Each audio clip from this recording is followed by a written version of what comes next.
চিকিৎসায় গাফিলতির অভিযোগে শিশু মৃত্যুর ঘটনায় বিক্ষোভে উত্তাল বালুরঘাট সুপার স্পেশালিটি হাসপাতাল। আর এই ঘটনায় ক্ষোভে ফেটে পড়েন মৃত শিশুর বাড়ির লোকেরা। হাসপাতালে তুমুল বিক্ষোভ দেখান তারা। খবর পেয়ে হাসপাতালে আসে বালুরঘাট থানার পুলিশ। এরপরই পরিস্থিতি স্বাভাবিক হয়। অভিযোগ পেলে অভিযোগ খতিয়ে রাখার আশ্বাস দিয়েছেন বালুরঘাট জেলা হাসপাতাল সুপার কৃষ্ণেন্দু বিকাশ বাগ। উত্তরবঙ্গ বিশ্ববিদ্যালয়ের গবেষিকা ছাত্রী ববিতা দত্তের মৃত্যুর ঘটনায় মঙ্গলবার বিক্ষোভ এসএফআই এর। মঙ্গলবার ঘটনায় তদন্তের দাবিতে উত্তরবঙ্গ বিশ্ববিদ্যালয় বিক্ষোভ করে ঘটনার দ্রুত পদক্ষেপ গ্রহণ করে অভিযুক্তকে শাস্তির দাবিতে সংগঠনের জেলা সম্পাদক তন্ময় অধিকারী। প্রয়োজনীয় সংস্কারের অভাবে দীর্ঘদিন ধরে পরিত্যক্ত অবস্থায় পড়ে রয়েছে দক্ষিণ দিনাজপুরের গঙ্গারামপুর সুপার স্পেশালিটি হাসপাতালের কোয়ার্টারগুলি। ফলে হাসপাতাল সংলগ্ন এই কোয়ার্টারগুলিতে বসবাস করতে পারছে না চিকিৎসক এবং স্বাস্থ্যকর্মীরা। বাড়ছে অসামাজিক কার্যকলাপ। এই প্রেক্ষাপটে দাঁড়িয়ে এই কোয়ার্টারগুলি দ্রুত সংস্কারের দাবি তুলেছেন স্থানীয় বাসিন্দারা। অন্যদিকে এই বেহাল আবাসনগুলি সংস্কারের আশ্বাস দিয়েছে হাসপাতাল কর্তৃপক্ষ। বাংলাদেশ থেকে ভারতে সোনা পাচার রোধে সীমান্তে বড়সড় সাফল্য পেল বিএসএফ। গোপনাঙ্গে লুকিয়ে পাচারের সময় প্রায় 51 লক্ষ টাকার সোনার বিস্কুট সহ গ্রেফতার ধৃত এক ভারতীয় মহিলা। ধৃত ওই মহিলার নাম খতেজা খাতুন। তার বাড়ি হিলির হাড়িপুকুর এলাকাতেই। বিএসএফ এর তল্লাশির পর একে একে 6টি সোনার বিস্কুট উদ্ধার হয় ওই মহিলার গোপনাঙ্গ থেকে।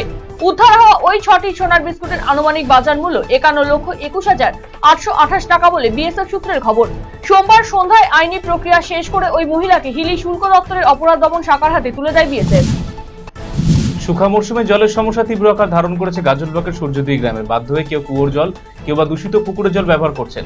গ্রামে প্রায় 35টি আদিবাসী পরিবারের বসবাস, অথচ গ্রাম পঞ্চায়েত কিংবা জনস্বাস্থ্য কারিগরি দপ্তরের উদ্যোগে পানীয় জলের ব্যবস্থা হয়নি বলে অভিযোগ। এই ঘটনায় ক্ষোভ দেখা দিয়েছে গ্রামবাসীদের মধ্যে। বিশ্ব হিন্দু পরিষদ ও হিন্দু জাগরণ মঞ্চের পক্ষ থেকে মাথাভাঙা শহরে মিছিল ও মহকুমা শাসকের কাছে ডেপুটেশন কর্মসূচি গ্রহণ করা হলো মঙ্গলবার। এই দুই সংগঠনের পক্ষ থেকে বলা হয়েছে, রামকৃষ্ণ মিশনের উপর আক্রমণ, মহারাজদের হেনস্থা করা হয়েছে। ক্ষুদ্র রাজনৈতিক স্বার্থে এমনটা করা হচ্ছে। অন্যদিকে কার্তিক মহারাজকে অরাজনৈতিক মঞ্চ থেকে আক্রমণ করা হয়েছে। এই সমস্ত ঘটনার প্রতিবাদে এদিন মাথাভাঙা মহকুমা শাসকের কাছে ডেপুটেশন প্রদান করা হয়।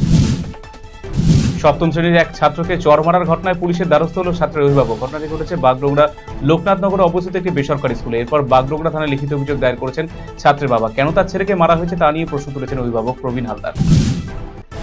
চা বাগানে গভীর নালায় পড়ে মৃত্যু হলো চিতাবাঘের। ঘটনাটি ঘটেছে ফাঁসিদেওয়া ব্লকের অন্তর্গত ভিস্তি জ্যোতের রায়চাঁদ চা বাগানে। এরপর বাগডোগরা বন বিভাগের কর্মীরা মৃত চিতাটিকে উদ্ধার করে শিলিগুড়ি বেঙ্গল সাফারি পার্কে ময়নাতদন্তের জন্য পাঠিয়েছে। দেশের অন্যান্য জায়গা বা বিশ্বের বাজারে ডুয়ার্সের চায়ের কোনো নিজস্ব ব্র্যান্ডিং নেই। সেখানে কেবলমাত্র দার্জিলিং এবং আসাম চা নামে ডুয়ার্সের চা বিক্রি করা হয়। অথচ সারা দেশের মোট চা উৎপাদনে 18% চাই ডুয়ার্সের চা বাগানগুলো থেকে উৎপাদন হয়ে থাকে। এই বিষয়টি কোনোভাবেই মেনে নিতে পারছে না ডুয়ার্সের ক্ষুদ্র চা চাষিরা। সেজন্য জলপাইগুড়ি জেলায় চা শিল্পের 150 বছর পূর্তি উপলক্ষে হতে চলা ডুয়ার্স টি কনক্লেভ নামের একটি অনুষ্ঠানের মধ্য দিয়ে ডুয়ার্সের চাকে প্রমোট করা হবে। মঙ্গলবার বিশ্ব চা দিবস পালনের পাশাপাশি জেলা চা শিল্পের 150 পূর্তি অনুষ্ঠানে লোগোর উদ্বোধন করার সাংবাদিক বৈঠক করে একথা জানিয়েছেন জলপাইগুড়ি জেলা ক্ষুদ্র চা চাষী সমিতির পক্ষ থেকে।